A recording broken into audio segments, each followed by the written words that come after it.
പ്രിയപ്പെട്ട sports pitch പ്രേക്ഷകരെ, ഇന്ന് പഞ്ചാബ് കിങ്സിൻ്റെയും ഡൽഹി ക്യാപിറ്റൽസിൻ്റെയും കളി നടന്നുകൊണ്ടിരിക്കുമ്പോൾ വളരെ ഞെട്ടിക്കുന്ന ഹൃദയഭേദകമായ ഒരു കാര്യം സംഭവിക്കുകയുണ്ടായി. ആ കാര്യത്തെക്കുറിച്ച് പറയാനാണ് ഈ ഒരു വീഡിയോ ചെയ്യുന്നത്. ഡൽഹി ക്യാപിറ്റൽസും പഞ്ചാബ് കിങ്സും തമ്മിലുള്ള മത്സരത്തിനിടെ നമ്മുടെ പ്രിയപ്പെട്ട ലുങ്കി എങ്കിഡിക്ക് ഗുരുതരമായി പരിക്കേറ്റിരിക്കുകയാണ്. പഞ്ചാബ് ബാറ്റിങ്ങിൻ്റെ മൂന്നാം ഓവറിൽ പ്രിയാൻഷ് ആര്യയുടെ ഒരു ക്യാച്ച് എടുക്കാൻ ശ്രമിക്കുന്നതിനിടെ അദ്ദേഹം പുറകിലോട്ട് മറിഞ്ഞു വീഴുകയായിരുന്നു. ഒരു ഹെഡ് ഇഞ്ചുറിയാണ് എന്നാണ് അറിയാൻ കഴിഞ്ഞത്. ആംബുലൻസും രക്ഷാപ്രവർത്തനവും മെഡിക്കൽ സ്പെഷ്യലിസ്റ്റും എല്ലാവരും ഓടിയെത്തി. വളരെ ഹൃദയഭേദകമായ നിമിഷങ്ങളായിരുന്നു. നമുക്ക് അദ്ദേഹത്തിന് വേണ്ടി പ്രാർത്ഥിക്കാം. കാരണം ആ ഒരു വീഴ്ചയുടെ ആഘാതത്തിൽ തലയുടെ പിൻഭാഗമാണ് ഗ്രൗണ്ടിൽ ശക്തമായി ഇടിച്ചിരിക്കുന്നത്. അപ്പോൾ തന്നെ എല്ലാവരും ഓടിയെത്തി, ആംബുലൻസ് അടക്കം മൈതാനത്തെത്തി അദ്ദേഹത്തെ ഒരു മെഡിക്കൽ എമർജൻസി എന്ന നിലയിൽ കൊണ്ടുപോയിട്ടുണ്ട്. പരിക്ക് വളരെ ഗുരുതരമാണെന്നാണ് അറിയാൻ കഴിയുന്നത്. മൈതാനത്തേക്ക് ആംബുലൻസ് വിളിച്ച് ഉടനെ തന്നെ അദ്ദേഹത്തെ ഡൽഹിയിലെ മാക്സ് ആശുപത്രിയിലേക്ക് മാറ്റിയിട്ടുണ്ട്. കഴുത്തിന് പരിക്ക് പറ്റിയിട്ടുണ്ടെന്നാണ് അറിയാൻ കഴിയുന്നത്.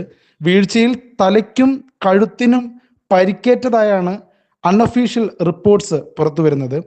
നെക്ക് ബ്രേക്സ് അദ്ദേഹം ധരിച്ചിരുന്നു എന്ന് അറിയാൻ കഴിയുന്നു. നെക്ക് ബ്രേസ് അദ്ദേഹം ധരിച്ചിരുന്നു. ഒരു സുരക്ഷ മുൻനിർത്തി ആണ് അദ്ദേഹത്തെ കൊണ്ടുപോയിരിക്കുന്നത്.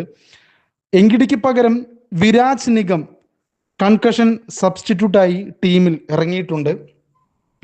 ലുങ്കി എങ്കിഡിയുടെ പരിക്ക് മത്സരത്തെ അല്പനേരം തടസ്സപ്പെടുത്തുകയുണ്ടായി. കാരണം അത്രത്തോളം ഷോക്കിംഗ് ആയിരുന്നു അത്. എന്തു പറ്റി എങ്കിഡിക്ക് എന്നുള്ള നിലയിലായിരുന്നു കാര്യങ്ങൾ. കളി കാണാൻ വന്ന എല്ലാ ക്രിക്കറ്റ് ആരാധകരും ഞെട്ടിപ്പോയ നിമിഷമായിരുന്നു. കാരണം അദ്ദേഹം വളരെ മികച്ച ഒരു ബോളറാണ്, വളരെ മികച്ച ഒരു കളിക്കാരനാണ്. അദ്ദേഹത്തിൻ്റെ ആ ഒരു അഭാവം തന്നെ ടീമിനെ ഇനി എങ്ങനെയാണ് ബാധിക്കുക എന്ന് കണ്ടറിയണം. ആദ്യം ബാറ്റ് ചെയ്ത ഡൽഹി ക്യാപിറ്റൽസ് വളരെ മികച്ച ഒരു സ്കോർ നേടി, അത്രയും ഉജ്ജ്വലമായിട്ട് കളി കൊണ്ടുപോയി. KL രാഹുലിന്റെ 152 റൺസ് വളരെ മികച്ച പെർഫോമൻസ് ആയിരുന്നു. 264 റൺസ് അവർ നേടി, എന്നിട്ടും തോറ്റുപോയി. അത് വേറെ കാര്യം.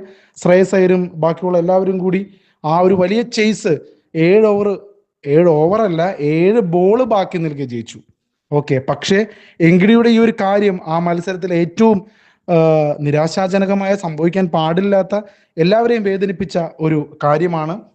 അപ്പോൾ ഇത്തരത്തില് നമ്മൾ പരിക്കുകൾ കാര്യങ്ങളൊക്കെ വളരെ ശ്രദ്ധിച്ച് കൈകാര്യം ചെയ്യേണ്ട ഒരു മേഖലയാണ് ഈ സ്പോർട്സ് എന്ന് പറയുന്നത്. പ്രത്യേകിച്ച് തലയുടെ ഭാഗത്തൊക്കെ പരിക്ക് പറ്റിയാൽ